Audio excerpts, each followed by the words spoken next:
tudo jóia? Estamos aqui então para mais uma aula de história. E nessa aula então nós iremos falar sobre Egito Antigo. Nós iremos falar sobre uma das maiores civilizações do mundo antigo ou da antiguidade.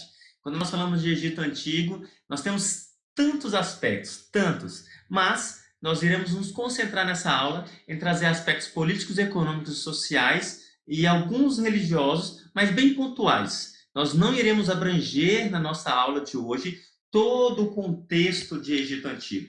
Então, o objetivo dessa aula é que você compreenda como é a divisão da sociedade no Egito Antigo, como que se formou o Egito Antigo e quais que são os principais pontos desses povos. Para entender isso, então, nós vamos nos apropriar de um slide e eu vou colocar aqui para vocês, então, o slide.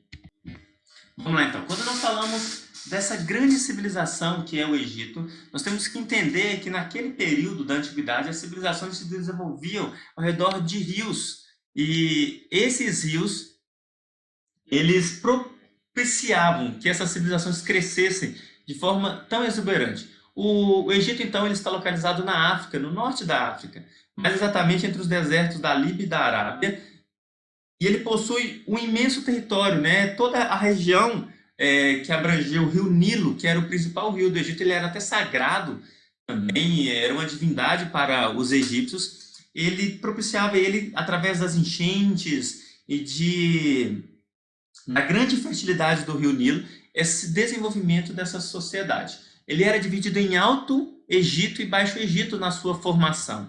E essa divisão se dá pela região do Vale, o Alto, que é a parte já mais ao sul do rio, e o Baixo Egito, que já é mais o delta, que é lá no início, já no encontro com o Mar Mediterrâneo. Aqui tem uma representação para vocês. O Baixo Egito, então, já é essa parte logo de encontro aqui do Mar Mediterrâneo, e o Alto Egito no delta dele. Essa região, então, vai ser formada, né, através de povos que eram chamados de nomos. Esses povos acreditam, então, que eles são esses primeiros povos a chegar, e eles percebem que nesse rio, quando ele transbordava, né, por ano, né, as cheias do rio Nilo, fazia com que essas terras ao redor dele se tornassem extremamente férteis. O rio Nilo, vale ressaltar aqui também, que ele está dentro de um outro padrão que nós chamamos de crescente fértil, que vai do rio Tigre e Eufrates, na Ásia, até a África, com o rio Nilo, que são regiões extremamente férteis. Aí aqui vai ter a representação disso e eles vão aproveitar então dessas cheias do rio Nilo para fazer o processo de irrigação, da agricultura, onde vai propiciar a eles a sedentarização, a formação da civilização, o crescimento da população, e vai poder então fazer tantas técnicas e tantos produtos como, por exemplo, as folhas, né, os papiros que eram criados por eles e tantas outras coisas. Os períodos da evolução da história, então. O pré-dinástico, que é o período já do início da formação, desse início desse aglomerado das pessoas, nós vamos falar dos nomos, o Antigo Império, o Médio e o Novo. Entre esses impérios aqui, ó, há o que nós chamamos de períodos intermediários. Então, entre o Antigo Império e o Médio Império, tem um período intermediário, que é de invasão, e entre o Médio e o Novo também tem outro período aqui, que é de invasão. Então, o que muda aqui é o que nós chamamos pré-dinástico, porque a dinastia, o faraó, que era o líder não só religioso, mas também ele era o líder político e econômico e social, quando a família dele não chegava ao trono, outro povo invadia, havia essa mudança então. Para a gente entender a formação, o período pré-dinástico, a formação dele se dá pelos nomos. E esses nomos, eles vão formar, então, o que nós chamamos de Alto e Baixo Egito, como nós já falamos anteriormente. Com o tempo, o conflito que vai haver pelo crescimento deles e pela proporção que eles vão tomar, né, os governadores deles, os nomarcas, eles vão chegar num conflito tão grande que vai ser necessária a unificação do Egito. Há para se entender que dentro do Alto e Baixo Egito, nessa época pré-dinástica, havia então os nomarcas que se dividiam então pelas coroas, né? Os reis, ele tinha a coroa vermelha e o outro a coroa branca, se assim eu posso dizer. Ou seja, a representação dele era isso. Até que veio um rei chamado de Menes, ou Menes, do Alto Egito, e ele vai unificar então o Alto e Baixo Egito em um só povo, onde vai se formar então o primeiro período dinástico da história do Egito. O rei Menes, ele vai ser então o primeiro faraó do Egito. Ele vai ser dado, né, o nome que vai ser dado ao rei entre os egípcios. Eles vão dar esse nome de faraó, onde ele também vai se apropriar como um deus e tudo mais. Nós vamos ver mais um pouquinho para frente. Então ele vai ser a formação da primeira dinastia, vai provocar então essa unificação da coroa branca e da vermelha, que representava o Alto e Baixo Egito, vai se unificar então com o rei Menes e vai formar, vai ter a coroa dupla e vai ser também dividida também pela coroa de exército. Aqui são os períodos Antigo, Médio e Novo. Então, para a gente começar então o Antigo Império, ele é representado então pela esse controle. Ele vai ser representado pelo equilíbrio e pelo crescimento do Egito e da população e pelas grandes construções, entre elas as principais pirâmides que tem no Egito até hoje. É interessante pensar que as construções egípcias, que são datadas aí em torno de 2.500 anos antes de Cristo, que são datadas entre 3.000 antes de Cristo, elas permanecem até hoje. É uma estrutura, uma arquitetura, algo fantástico que esses povos faziam. Então, o Antigo Império vai ser representado então por essa grandeza, por essa autoridade que eles tinham, pela coordenação que eles faziam, pela estrutura econômica e social que eles permaneceram, pelas grandes construções. Aí vem então o Médio Império. Nesse período, então, os egípcios eles vão se expandir para o sul. Eles vão conquistar a Núbia, que era uma região muito rica em minerais, que o ouro, né, era o que provocava então essa prosperidade material. E eles, assim que eles avançam e com essas guerras, havia um povo que era chamado de Ixo. Os Ixos, eles eram originários da Ásia Central e eles atravessaram o deserto para justamente invadir o Egito e conquistá-lo. Assim que eles conquistam o Egito, eles vão permanecer por 150 anos no domínio, ou seja, a civilização egípcia durante o Antigo Império foi tão forte que durante o Médio Império os Ixos eles invadem porque se tornou status, se tornou algo importante ser egípcio, e o líder desses Ixos se então denominavam faraós, mas eles não eram das dinastias. É dentro desse período também dos Ixos que nós vamos ver que vai vir dentro da história dos hebreus o José. José, que foi conhecido como José do Egito, ele vai vir então para o Egito, né, como escravo e prisioneiro, vai passar por um processo de prisão, de perseguição, até que ele vai chegar a uma das principais posições que há nos Ixos, que era chamado de Grão-Vizir, não é? E que ele vai estar abaixo do faraó. O problema é que logo após que os Ixos eles saem do poder, e os Ixos eles perdem essa referência e vem o novo império, os egípcios eles se organizam para tirar, né? O rei Amoses IV, ele vai expulsar os Ixos e ele não vai reconhecer os hebreus como um povo legítimo, sendo que dentro da linhagem hebraica, nós vamos ver na aula dos hebreus, que ele vai trazer toda a sua família, né? os seus irmãos e a sua família, e todo o povo hebreu vai vir para o Egito, que eles vão crescer de tal forma que durante o novo império eles vão se tornarem escravos. E é durante o novo império também que vai ter a questão da liderança de Moisés, que vai conseguir levar os hebreus de novo pelo deserto até a terra de Canaã, fugindo aí do Egito, num cenário que ficou conhecido como Êxodo. Então, nós vamos entender que o novo império então é a volta da família dessa dinastia através do Amoses, e esse Amoses vai restaurar todo o padrão da linhagem dinástica que existia anteriormente. E ele vai implementar também o monoteísmo, até quando ele morre e o Tutankhamon, ele vai restabelecer então o politeísmo, que é a crença em vários deuses, assim como eles falavam. Algo que nós vamos falar um pouquinho mais para frente aqui. E as conquistas militares deles então foram retomadas com o Ramsés II, que derrotou os povos asiáticos, como também os hititas, algo que trouxe muita fama.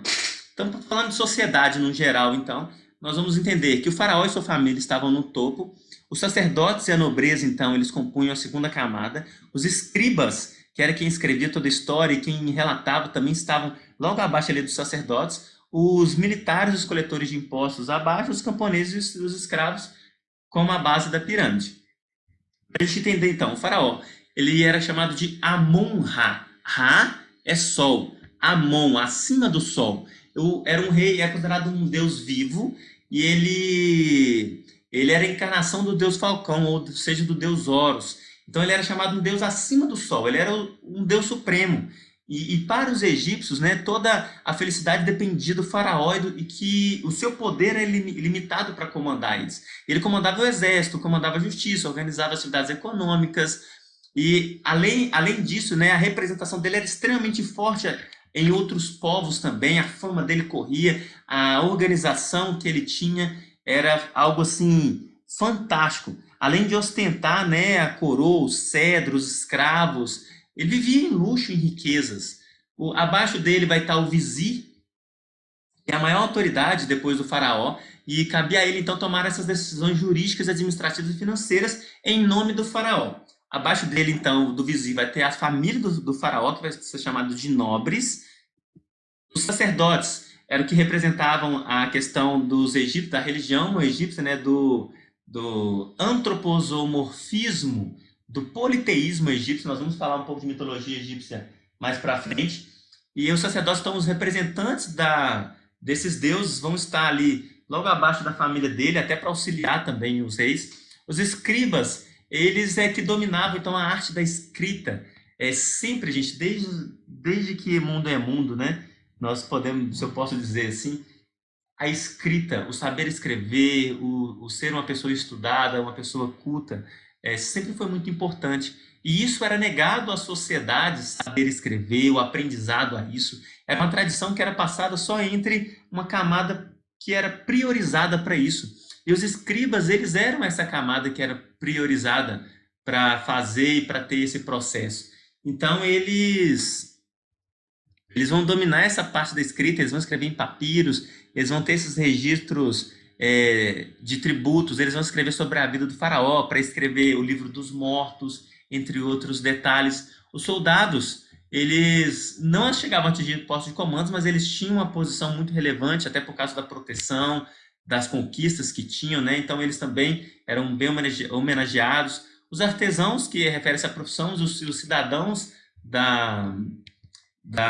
do Egito, eles vão estar formados junto com os camponeses, que vão formar essa maioria da população, ou chamado de felas, né, que era quem organizava e quem eram os egípcios e poderiam trabalhar dentro dos egípcios, dentro dessa civilização. Os escravos, então, eles eram esses prisioneiros de guerra, e eles compunham a base da sociedade, e trabalhavam em minas, em pedreiras do estado, entre outras coisas. Dentro da economia, a agricultura se tornou então a base da agricultura, da economia dos egípcios, e eles vão então se dedicar então também à pecuária, à mineração, o comércio, do que vinha através dos excedentes da agricultura, entre outras coisas. O artesanato do egípcio vai ficar conhecido mundialmente, né? Eles vão utilizar a madeira, o cobre, o ouro, o marfim, o couro, o papiro, o bronze, e eles vão produzir móveis, brinquedos, joias, tecidos. Era muito rico, era uma cultura muito rica. E aqui nós vamos ter algumas fotos de artesanato e do vestuário deles. A escrita egípcia, através dos hieróglifos, eles vão ser utilizados então para inscrições oficiais que representavam a vida do faraó, e para as inscrições sagradas também, que eram gravadas em pedras. Eram escritos que até hoje, né, tem um achado de Napoleão Bonaparte com a pedra Roseta, que vão estar lá representações desses hieróglifos até hoje. Então eles vão desenvolver essa forma simplificada de escrita, que era hierática, que era a escrita dos deuses, para trazer mesmo essa visão, como que os deuses se pronunciavam e tudo, e eles vão fazer isso em madeira ou papiro. Aqui tu vai ter uma representação disso também, né, do papiro, de como eram esses hieróglifos. Nós vamos ter também a escrita demótica, que era uma escrita que o povo fazia, né? Era algo mais popular e era mais simplificada também. Era utilizada para carta e registros sobre os papiros. Eles usavam para uma comunicação mais simples entre eles. Eles decoravam as escritas com tinta vermelha, mas não era algo oficial do governo. Nós vamos falar sobre um pouco sobre então a mitologia egípcia, ou sobre a religião dos egípcios. Eles eram politeístas porque acreditavam em vários deuses. Eles eram antropomórficos. Antropo significa homem, mórficos, forma. Eram deuses que tinham formatos de homens e eles também tinham cabeças de animais. Então nós chamamos também de antropozomórficos. Antropo homem, zoo animal, mórficos de forma. São deuses com forma de humano e cabeça de animal. Esses deuses, então, eram cheios de virtudes e defeitos e acreditavam na vida pós-morte e no retorno do corpo. Aí vinha o livro dos mortos, que o faraó deveria levar. As pirâmides, então, eram esses principais túmulos dos faraós e eles depositavam ali grandes riquezas, porque eles acreditavam que se eles passassem pelo julgamento de Osíris, eles conseguiriam, então, levar todas as riquezas que estavam com ele, inclusive o seu corpo. Por isso, essa técnica aprimorada dessa mumificação e de coisas que nós vemos até hoje. Aqui nós vamos ter algumas imagens então, desses deuses antropozoomórficos, né? Nós vimos aqui o Horus, o Osíris, o Anubis, a Ísis, o Sete, a Neftis, não sei se eu pronunciei correto, sendo que o mais popular era o Osíris, porque ele era simbolizado também pelo rio Nilo, e ele estava ligado, então, a essa questão do corpo, do tribunal, do julgamento, da penitência e daquilo que os egípcios priorizavam tanto, que era a vida pós-morte. A gente vai ver que, mesmo dentro do governo do faraó Amenófis, que foi implementado o monoteísmo, isso não permanece, até que isso vai ser restaurado, né, com o Tutancâmon, a questão do politeísmo e do culto, então, a outros deuses. Era uma representação também que ficava na coroa do faraó e simbolizava que ele via tudo e poderia estar perto de tudo. Os egípcios, então, se destacavam pela astronomia e produziam um calendário solar de 12 meses, cada mês com 30 dias. E eles também vão se apropriar de técnicas de mumificação. Na ciência, então, a medicina deles vai ser muito aprimorada, porque eles tinham essa técnica, né, de conservação do corpo e de muitos desses corpos que são conservados até os dias atuais. Eles vão conhecer muito bem a anatomia, até porque o coração deveria ser retirado do corpo intacto, porque ele deveria ser levado, segundo a mitologia egípcia, para o julgamento de Osíris. Na astronomia, eles vão também, essa questão do auxílio, do plantio, da colheita. Na matemática, vai ser auxiliado porque eles vão ter que cobrar tributos, eles vão precisar ter a soma ali, a multiplicação, a adição e outras coisas. Na engenharia, na construção de diques, de pirâmides que eram perfeitas, das obras públicas. Aqui nós vamos ter, então, a questão do sarcófago, né? Uma representação de um sarcófago, até que banhado a ouro. Aqui nós temos múmias, que até hoje, né, a conservação deles, pelas técnicas que são de tanto tempo, né, catalogadas de tanto tempo atrás, hoje, é como se hoje ainda nós víssemos como que essas pessoas eram naquele período. Então, essa aqui são uma representação de múmias. Nós vamos ter aqui algumas representações mitológicas, como o gato também. E para a gente, então, está encerrando. Espero que vocês possam ter entendido. É claro que eu fiz aqui uma explanação geral sobre o Egito Antigo. Nós falamos sobre como que o Egito se organizou na sua sociedade, como que ele se organizou politicamente. Nós falamos sobre a economia do Egito.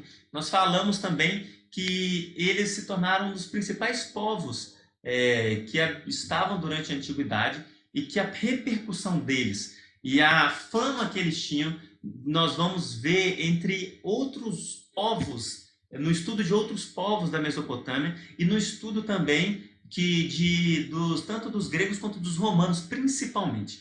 E nós vamos ver que a extensão de governo dessas dinastias é o governo de uma família, o faraó, então, ele permanecia com essa questão da família dele. As pirâmides eram utilizadas para os túmulos deles.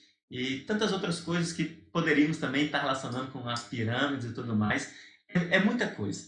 E eu espero que nessa aula a gente entenda o cerne, como que a sociedade do Egito, então, ela vai se organizar. Eu espero que vocês tenham entendido e que vocês possam ver as nossas próximas videoaulas, então, e que isso possa ficar bem esclarecido. E eu sugiro a vocês dar uma olhada, dar uma pesquisada, porque vale muito a pena. Né? Eu sei que vocês já entendem tanto de outras mitologias. De mitologia egípcia é uma mitologia que vale a pena a gente entender também. Até a próxima e até a próxima.